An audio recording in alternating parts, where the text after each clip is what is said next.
C'est la rentrée des étudiants et qui dit étudiant dit très souvent colocation. Et c'est là généralement que commencent les ennuis. Chez moi à Paris vous donne maintenant toutes les clés d'une coloc parfaitement réussie. C'est la rentrée pour les étudiants. Par souci d'économie, mais aussi pour rompre la solitude des grandes villes, les jeunes optent pour la colocation. La colocation, c'est une équipe qui a les moyens, qui s'entend bien et qui est prête, en cas de problème, à faire corps pour essayer de trouver le remplaçant si jamais il y a un départ un peu précipité. Donc la colocation impose, à mon sens, pour les gens qui la pratiquent, de bien choisir ses partenaires de colocation pour qu'il n'y ait pas des disparités de façon de vivre. Il sera difficile de mettre ensemble des étudiants qui vont avoir besoin de travailler tard le soir avec des jeunes adultes qui vont au contraire faire la fête le soir.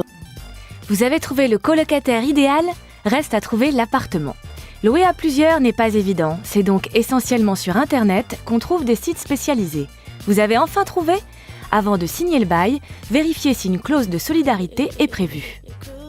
La première des précautions à regarder lorsqu'on est locataire, c'est est-ce que le bail contient ou pas une clause de solidarité qui m'engagerait, moi locataire, à payer les loyers des défaillants, à payer seul les réparations locatives s'il y en a, ou tous les dégâts qui pourraient être occasionnés dans le cadre de la location.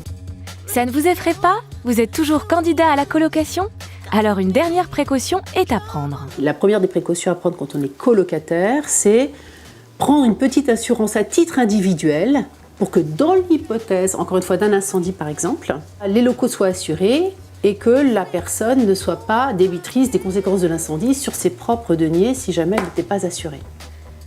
Partager un appartement, ça peut être amusant. Mais pour éviter que cette entreprise ne tourne au cauchemar, Chez moi à Paris vous recommande de rédiger un règlement intérieur.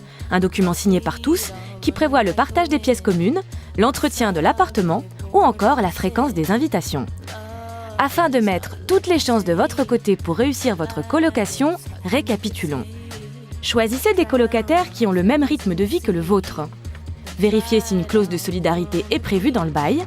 Veillez à avoir une assurance habitation personnelle et enfin, rédigez un règlement intérieur signé par chacun des colocataires. Retrouvez toutes ces informations sur www.france3.fr.